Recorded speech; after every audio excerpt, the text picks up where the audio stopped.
Hello প্রিয় বন্ধুরা, কেমন আছো? আশা করি সকলেই ভালো আছো। আবারও চলে আসলাম নতুন একটি গল্প নিয়ে। গল্পটি শেষ পর্যন্ত শুনলে তোমাদের দাঁড়িয়ে যাবে। অঝোর ধারায় বৃষ্টির নামে কল কল করে নিচে পড়ছে। বৃষ্টির সাথে মানুষের অনেক মহব্বত আছে, একটি আকর্ষণ আছে। গম্ভীর হয়ে যায় মন, প্রেমিক প্রেমিকার মন ছুঁয়ে যায় অজানা এক আকর্ষণীয় লোভাতুর চাওয়ায়। আমি 23 বছর বয়সের যুবক। আমার আজ মনটা কেমন করছে। বারান্দায় বসে বসে নিতর দেহে বৃষ্টির খেলা দেখছি। মন জুড়ে চিনচিন করছে। বড়ই একা লাগছে। কিছু একটা আমার নেই। আমার কিছু একটা চাই। ভাইয়া, কি করছিস? আমি হম্বিতম্বি করে চেয়ে দেখি আকাশি নীল টি শার্ট পরে আমার গা ঘেঁষে দাঁড়িয়ে আছে আমার ছোট বোন কান্তা। আমি মুখ তুলে বলে বসে আছি। বৃষ্টি দেখছি। তা আমি দেখছি ভাইয়া, কিন্তু তোমাকে খুব বিষণ্ণতা, একাকিত্বের ভেতর ডুবে থাকা মনে হচ্ছে। তোমাকে আমি অনেকবার বলেছি জলি আপার আহ্বানে সাড়া দাও। জলি আপা তোমার জন্য পাগল। দুইজনে বসে বৃষ্টির খেলা দেখতে খুব মজা পাবে। কান্তা আমার 2 বছরের ছোট, ভীষণ চটপটে হাসি খুশি মেয়ে। পাতলা গড়নের লিকলিকে শরীর। যেমন সুন্দরী তেমন লেখাপড়াতেও খুব ভালো। আমি জীবনেও কান্তার সাথে কথায় জয়ী হতে পারি না। কান্তা কথার সাথে কথা মিলিয়ে খুব সাবলীলভাবে কাবু করে দেয়। আমাদের মাঝে খুব মিল। ভাই বোনের সম্পর্ক হলেও তুই তুকারি সম্পর্ক। বাহিরে গেলে কেউ বুঝতেই পারে না যে আমরা ভাই বোন। সবাই মনে করে বন্ধু। কান্তা জলিকে খুব ভালোবাসে, তাই কান্তার আশা আমি জলির সাথে প্রেম করি। জলিও অনেকদিন যাবৎ আমার সাথে সম্পর্ক করতে চেষ্টা করে যাচ্ছে। আমি প্রায় 1 বছর নেশায় আসক্ত ছিলাম। কান্তার কারণেই আমি সেখান থেকে ফেরত এসেছি। কান্তা আমাকে খুব ভালোবাসে। মা আমার নারী আন্দোলন করে, যা আমার পছন্দ নয়। নিজেকে প্রচার আর প্রসার করায় আম্মা খুব ভালোবাসে, তাই নিজের টাকা খরচ করে আন্দোলন করে, কিন্তু নিজের অনেক ভুল নিজেই দেখে না। সন্তানের উপর অধিকার আছে, তবে তাদের দেখার সময় উনার নাই। আমরা ভাই বোন ছোট থেকেই কেয়ার করি না আম্মাকে। আব্বা খুব ব্যস্ত ব্যবসায়ী মানুষ। তিনি আমাদেরকে টাকা দিলেই সব দায়িত্ব শেষ, এমন ধারণা পোষণ করেন। দেশ বিদেশ ঘুরে বেড়ায়। মা বাবার মধ্যে তেমন কেমিস্ট্রি আছে বলেও মনে হয় না। আমরা দুইজন নিজেদের ভুবন সাজিয়ে রেখেছি। আড্ডা মারা, বাহিরে যাওয়া, ঘুরে বেড়ানো সব আমরা একসাথেই করি। কান্তা আমার ঘাড়ে হাত রেখে বলে, ভাইয়া জলি আপা খুব ভালো মেয়ে। তোমাকে সুখী রাখবে। হ্যাঁ বলে দাও। আমি ফোন করে দেই, দেখবে এই বজ্রপাতে কাক ভেজা শরীর নিয়ে তোমার কাছে হাজির হয়ে যাবে। কাকা ভেজা শরীর দিয়ে আমি কি করব? কি বলো ভাইয়া, মোস্ট রোমান্টিক দৃশ্য হল মেয়েদের ভেজা শরীর। তুই এত কিছু জানিস কি করে? কেন ভাইয়া, আমি কি ফিডার খাই? আমি এখনো বাচ্চা নাকি? তুই কি কারোর জন্য ভিজিস নাকি? ভাইয়া, সিরিয়াল আছে না? তুমি শুরু করলে আমি চেষ্টা করতাম।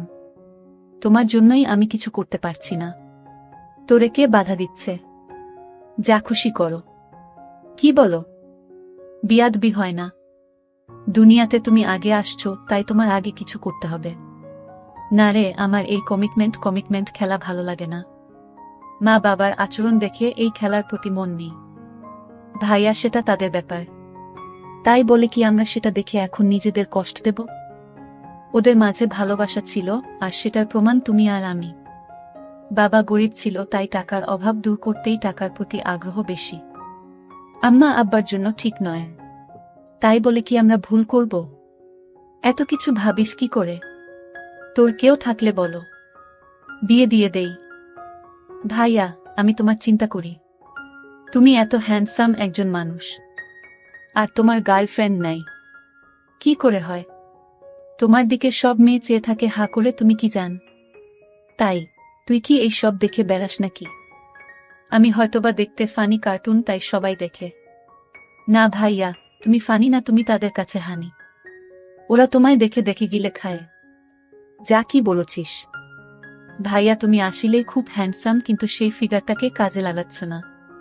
ইচ্ছা করলে অনেক মজা করতে পারো। কি করে? একটু এফোর্ট দাও, দেখবে প্রতিদিন তুমি বেড ডেটিং করতে পারবে। তুই কি করছিস নাকি এসব? আমি কোথায় পাবো?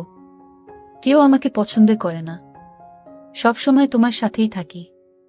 অপরিচিত সবাই মনে করে তুমি আমার বয়ফ্রেন্ড। ভাই বোন হলেও তো আমরা ফ্রেন্ডের মতোই চলি। ফ্রেন্ডের মতো, কিন্তু বয়ফ্রেন্ড না ভাইয়া। তবে তুমি আমার ভাইয়া না হলে জোর করে হলেও তোমাকে বয়ফ্রেন্ড বানিয়ে নিতাম। যে কোনো মেয়ে তোমার জন্য পাগল হবে ভাইয়া, বলে আমার পেছন থেকে আমার গলা পেঁচিয়ে ধরে। আমি বাধা না দিয়ে বসে থাকি, আর কান্তা আমার বুকে হাত বুলিয়ে দিয়ে বলছে, জলি আপা তোমার এই সুটাম দেহের পাগল ভাইয়া, হাত বাড়িয়ে দাও, এনজয় করো। কান্তার হাত যেন থামছেই না। আমার শরীরে তৈরি হচ্ছে এক ধরনের কেমিস্ট্রি। চোখ বন্ধ হয়ে আসছে আরামে। আমি হাত ধরে ছাড়ানোর চেষ্টা করে বলি, কিরে তোর কি হয়েছে? তুই কি জলি হয়ে গেছিস নাকি? যেভাবে হাত দিচ্ছিস যেন তুই নিজেই জলি। কেন ভাইয়া, আমাকে কি জলি আপা মনে হচ্ছে? আমি তো জলি আপারও মতো না। কে বলছে? তুই অনেক সুন্দরী। কে আছে তোর মতো এত সুন্দর? আমি যদি তোমার বোন না হতাম, তুমি কি আমার সাথে প্রেম করতে? অবশ্যই করতাম। তোর মতো রূপবতী রাজকন্যা পাওয়া ভাগ্যের ব্যাপারও। কান্তা চট করে আমার সামনে এসে বসে আমার দুই পায়ের ফাঁকে আমার দিকে চেয়ে থেকে বলে, ধন্যবাদ ভাইয়া, তোমার কাছ থেকে কমপ্লিমেন্ট পেয়ে আমি অনেক খুশি। You deserve a kiss from me, বলেই দিয়ে দেয় আমি কিছু বোঝার আগেই। কি করছিস কান্তা? কেন ভাইয়া, ভালো লাগেনি? ভাই বোনে লিপ টু লিপ দেয় নাকি? কুইক হয়। নো প্রবলেম ভাইয়া, বলে আমার মুখের খুব কাছাকাছি মুখ রেখেই কথা বলছে। সত্যি বলতে কি আমার ভালোই লেগেছে। কান্তা যেমন বুঝে গেছে সেটা তাই চট করে বলে উঠে, ইউ এনজয় ইট ভাইয়া। আমার দিকে চেয়ে বলে, সরি ভাইয়া। উঠে দাঁড়িয়ে রুমে চলে যায়। আমি সেখানে বসে থাকি অনেকক্ষণ। কাজের মেয়ে ডাকে সাড়া দিয়ে খাবার খেতে যাই। কান্তা আজ খাবে না, তাই আমি একাই খেয়ে রুমে গিয়ে ঘুমিয়ে যাই। কান্তার সাথে আমার দেখা হয় না আজ 2 দিন। লজ্জায় আমিও দেখা করার ইচ্ছা করিনি, কিন্তু আজ আমাদের নানিকে দেখতে যাওয়ার কথা এবং খালাতো ভাইয়ের বিয়ের ব্যাপারে আমাদের অনুষ্ঠানের পরিকল্পনা নিয়ে সকল আত্মীয়স্বজন নিয়ে মিটিং আছে সন্ধ্যায় খালার বাসায়। কান্তার মোবাইলে টেক্সট দিয়ে আমাকে জানিয়ে রেখে বলে সে খালার বাসায় চলে যাবে, যেন আমি মিস না করি, কিন্তু নানির বাসায় সে যাবে না। আমি নানির বাসা থেকে খালার বাসায় গিয়ে দেখি সবাই বসে আছে। আমাদের মিটিং শেষ করে রাত 12। একটা হোভার ডেকে বাসায় আসি। প্রায় সবাই গাড়ি নিয়েছিল, কিন্তু কান্তা কারো লিফট নিতে নারাজ। বাসায় এসে যার যার রুমে চলে যাই। আম্মা জানতে চাইল মিটিং কেমন হলো এবং আমরা কি করব। আমরা দুইজনই কালকে বলবো বলে বিদায় নিই। আম্মা শুধু বলল, আগামীকাল আমরা কক্সবাজার যাব, তোরা কি যেতে চাস নাকি? আমি বললাম না। কান্তা জবাব না দিয়ে চলে যায়। আব্বা আম্মা দুপুরের ফ্লাইটে কক্সবাজার চলে গেলে আমি আর কান্তা বাসায় বসে আছি। তখন কান্তা বলে, ভাইয়া চলো আজ আমরা বাহিরে ডিনার করি। আমি রাজি হতেই কান্তা ধন্যবাদ দিয়ে কাজের মেয়েকে বলে, আমরা রাতে খাবো না আজ, তুই ইচ্ছা করলে ছুটি নিতে পারিস, কালকেও আমরা থাকব না। আমাদের আগেই কাজের মেয়ে চলে যায় তার স্বামীর বাসায়। আমরা বিকালে বাহির হই ডিনারের জন্য। কান্তা ইচ্ছা করে খুব সুন্দর একটা ড্রেস পরে। দেখতে খুব সুন্দর লাগছিল। ড্রেস দেখে কেউ বলবে না আমি তার ভাই। ভাইয়ের সাথে ডিনার করতে যাচ্ছে। কান্তার চেয়ে থাকা যেন আমার ভালো লাগছে না। কি যেন সে বলতে চায়, কি যেন লুকিয়ে আছে কান্তার ভেতরে। ভাইয়া তুই আমার প্রতি রেগে আছিস? সেটা কিন্তু একটা ফান ছিল, কেমন করে যেন একটু বেশি হয়ে গেল, তাই না? সরি ভাইয়া, বাদ দে সেই কথা। আমরা তো ভাই বোন, কিন্তু বন্ধু বটে। আমরা ডিনার করে রাত 10টায় আমরা বাসায় চলে আসি। কান্তা ড্রেস চেঞ্জ করে নিচে টিভি দেখতে আসলে দেখে আমি বসে আছি। ভাইয়া চেঞ্জ করে আস, মুভি দেখব। আগামীকাল কয়েকজনকে ডেকে নিয়ে পার্টি দেব। কি বলো? বেশি না, তুই যাকে ইচ্ছা বলে দিস আসতে। আমি রাজি, যেন ওসব জিনিস না আনে। আমি একটা শর্ট পরে নিচে এসে একটা হিন্দি মুভি দেখছি। কান্তাও শর্ট পরা। মা বাবা না থাকলে আমরা প্রায় সময়ই তা পড়ি। অনেকক্ষণ কান্তা কোনো কথাই বলেনি। অন্য সময় মুভি পছন্দ না হলে বা সাউন্ড বেশি কম নিয়ে ঝগড়া করে। আমি প্রথম কথা বলি, কিরে কান্তা কফি খাবি?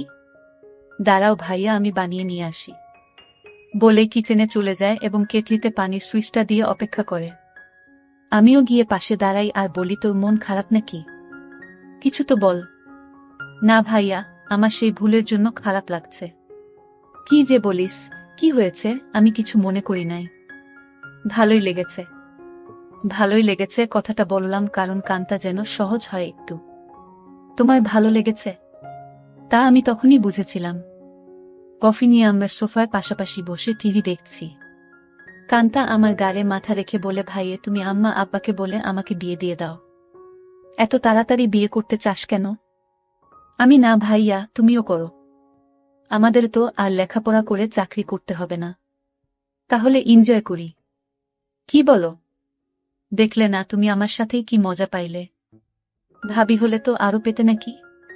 কেন? ভাবির কি দুইটা মুখ, আলাদা মজা লাগতো। আরে না ভাইয়া, মুখ একটা, জিহবা একটা ছাড়াও মজা লাগার আরো জায়গা আছে।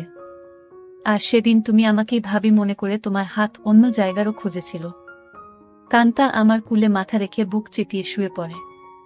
বলছি জলি আপাকে কালকে ডাক দাও আর ইচ্ছে মতো হাতাও। অনেক বড় বড় আছে জলি আপার গুলো। আমার এত বড় দরকার নাই, ছোটই ভালো। ছোট ভালো বলে আমার গুলির দিকে কুনজরে দেখছো কেন? কি বলছিস? আমি কুনজরে দেখছি তা তুই কি করে বুঝলি? ভাইয়া আমার মাথার নিচের থেকে সংকেত দিচ্ছে। আমি টের পাচ্ছি বলেই হা হা করে হেসে উঠে বসে আর বলে, ভাইয়া আমি এখন জলি আপাকে ফোন দেই। এই ধূপসি মোটা জলি আমার লাগবে না। তোমার কি আমার মতো শুকনা কাঠ পছন্দ? তবে জলি আপা কিন্তু এক্সপার্ট। শুনেছি খুব আনন্দ দেয়। আমাকে অনেক কিছু শিখিয়েছে বলে আমার চোখে চোখ রেখে কেমন একটা ইশারা দেয়। আর বলে, তুমি কিন্তু আমার বুকে হাত দিয়েছিলে ভাইয়া সেদিন। কি করছিস কান্তা? তোর কি লজ্জা নাই? কান্তা আজব সব কাজ করতে লাগলো। আমি বললাম, কান্তা তুই কিন্তু অনেক দূর চলে যাচ্ছিস। ভাইয়া আমি অনেক দূর যাচ্ছি না। ভাইয়া এই মুহূর্তে আমার ভালো লাগছে তোমার জিনিসটা ধরে রাখতে। আর সেটাই সত্য। প্লিজ বাধা দিও না। কান্তা তুই আমার ছোট বোন, খুব আদরের। আমি চাই না সামান্য একটু ভুলের জন্য আমাদের জীবন নষ্ট হোক। ভুলের মাঝে আমরা বেঁচে থাকি। ভাইয়া আমাদের সম্পর্কে ফাটল ধরবে না। কান্তা এইসব তুই শিখলে কোথায়? ভাইয়া বয়স হয়েছে, মুভি দেখি আর আমার কাছে রাবারের একটা আছে, সেটা দিয়ে প্রতিরাত প্র্যাকটিস করি। সব শিক্ষার বড় শিক্ষা হলো সেটা। সব মেয়েদেরই বিয়ের আগে এই শিক্ষা অর্জন করা উচিত। অনেকক্ষণ আমাদের মাঝে কোনো কথা নেই, শুধু একে অপরের শ্বাসরুদ্ধকর মুহূর্তকে এনজয় করি। এত সুখ এত আয়েশ জীবনে পাই নাই। কান্তা আমার কানের কাছে বলে, ধন্যবাদ ভাইয়া, তুমি তো বাজিমাত করে দিয়েছ। আমার খালতো ভাই সোহানের বিয়ে আগামীকাল। আমরা খালাতো মামাতো ভাই বোন 15 জন। আর সোহান সবার বড়। ভাই 10 জন আর বোন 5 জন। এই প্রথম একজন ভাইয়ের বিয়ে। গত বছর সোহানের বোন লিজার বিয়ে হয়েছে। অনেক আনন্দ ফুর্তি করেছি আমরা। কান্তা আর লিজা আমাদের সকল ম্যানেজমেন্টের দায়িত্ব নিয়েছে। খুব ব্যস্ত। আজও সকাল সকাল চলে গেছে। সোহান ভাইয়াদের ছাদে ডিজে পার্টির আয়োজন হবে আজ রাতে। আব্বুর ক্লায়েন্ট ঢাকায় কানাডা থেকে আসছে, তাই সকাল সকাল হোটেল থেকে তাদের নিয়ে ব্রেকফাস্ট করে ফ্যাক্টরি পরিদর্শন করতে হবে। আম্মু অনেক রাগ করেছে কারণ আম্মু চায় বিয়ের বাড়িতে যেন থাকে। বিয়ের দিন সারাদিন ছুটি আছে বলে আব্বু চলে যায়। আমি 11টায় ঘুম থেকে উঠে দেখি সেজেগুজে বসে আছে, খালার বাসায় যাবে এবং সেখান থেকে মেয়ের বাড়িতে কিছু জিনিস নিয়ে যেতে হবে। আমাকে দেখেই বলে, কিরে আজ অন্তত একটু তাড়াতাড়ি উঠলে কি হয়? কাজের মেয়েকে না বলে আজ নিজেই নাস্তা দেয় আমাকে। আর ফোনে বড় খালার সাথে স্পিকারে দিয়ে কথা বলছে। ড্রাইভার আমাদের বাসার সামনে বসে আছে যেন তাড়াতাড়ি যায়। কি ব্যাপার আম্মু, আজ নিজে এত আদর করে নাস্তা দিচ্ছ ব্যস্ততার মাঝেও?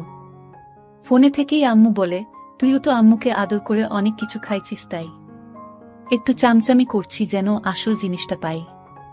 বড় খালা বলে, কার সাথে কথা বলছিস? ছাবিনা? ছাবিনা আমার মায়ের নাম। আপি অঙ্কিত। এখন ঘুম ভাঙল। সবাই ভাবছে অঙ্কিত রাগ করেছে। ওকে সাথে করে নিয়ে আয়। ফোনটা অঙ্কিতকে দে। আপি শুনছে, কথা বলো। এই অঙ্কিত, গতকাল আসলি না কেন? সবাই ভাবছে তুই রাগ করেছিস। কারো ফোন ধরিস নাই কাল বিকালে। রাগ করিব কেন? গতকাল আম্মুর একটা বিশেষ অ্যাসাইনমেন্ট নিয়ে ব্যস্ত ছিলাম, সেটা করে দিয়েছি। তাই আম্মু আজ খুব খুশি। 2টার আগেই চলে যাব খালা। আমার নাস্তা শেষ হতেই আম্মু এসে বলে, এই অঙ্কিত, আমরা আবার কখন করব সেটা ভেবেছিস? এত ব্যস্ত হচ্ছ কেন?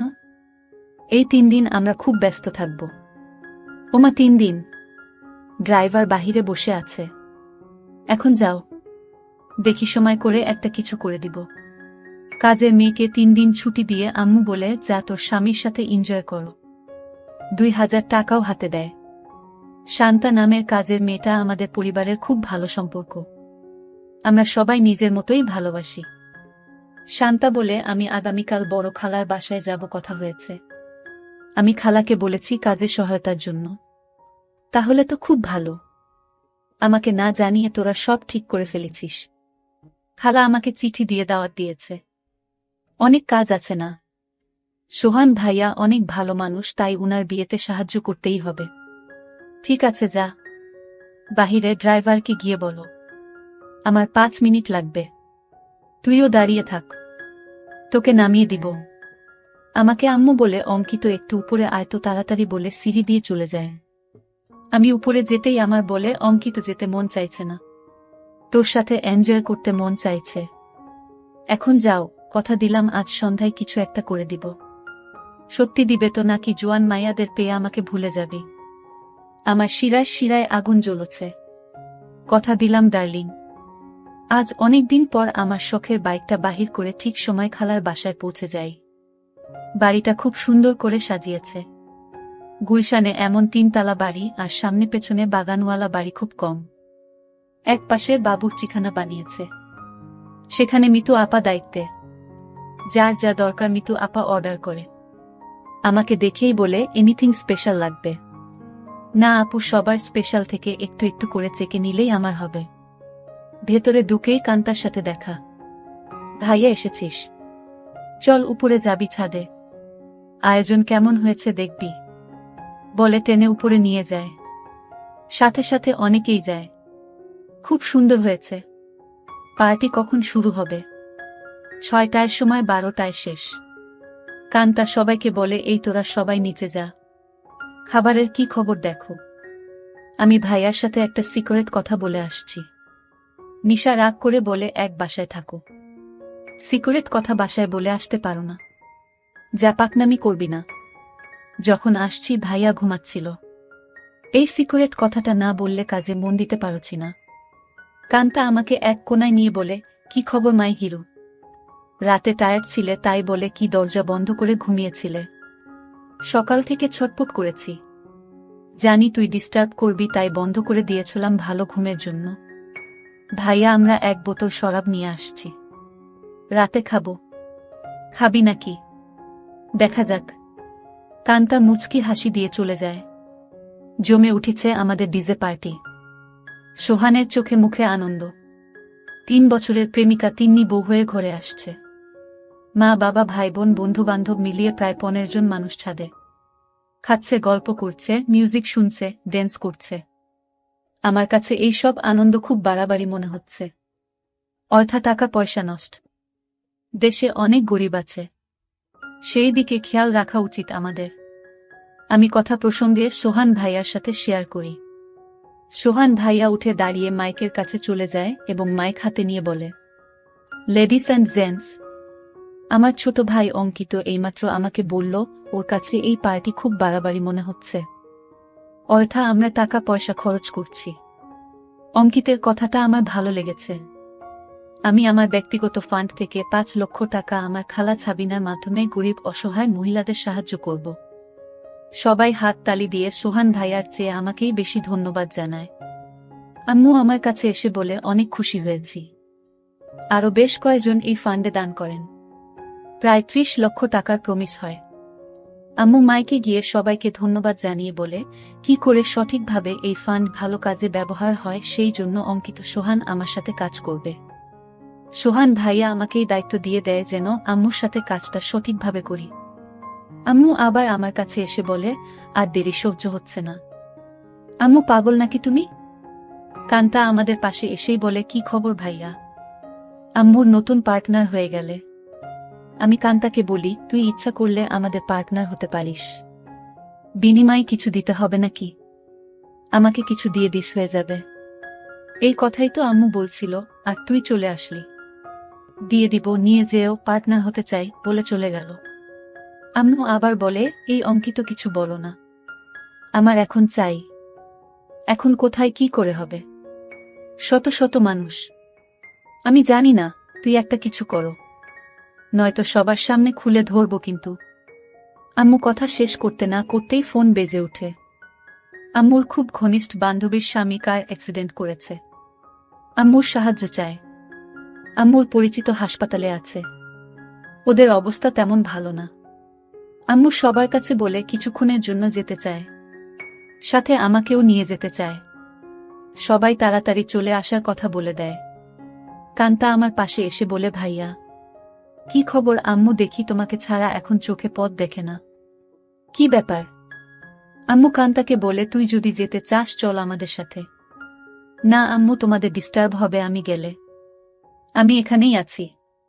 সোহান ভাইয়া ড্রাইভার আমাদের নামিয়ে দেয় হাসপাতালে। আম্মু ডাক্তারের সাথে দেখা করে বলে, উনি আমার রোগী, আপনারা চিকিৎসা করুন, টাকা পয়সা আমি দেখব। আম্মুর বান্ধবী শিলাকে সান্ত্বনা দিয়ে বলে, চিন্তা করিস না, ঠিক হয়ে যাবে। তোরা কোনো টাকা দিস না, আমি পরে এসে সব ঠিক করব। তোর কাছে টাকা না থাকলে বলিস। সোহানের বিয়ে বাসায় বহু মেহমান আমার জন্য অপেক্ষা করছে। আমি এখন যাই। আমরা একটা ট্যাক্সি করে সোজা আমাদের বাসায় চলে আসি। আমার রুমে ঢুকে আম্মু বিছানায় গিয়ে আমাকে বলে, কই তুই আয়, আমাদের হাতে সময় নাই, মাত্র 1 ঘন্টা সময়।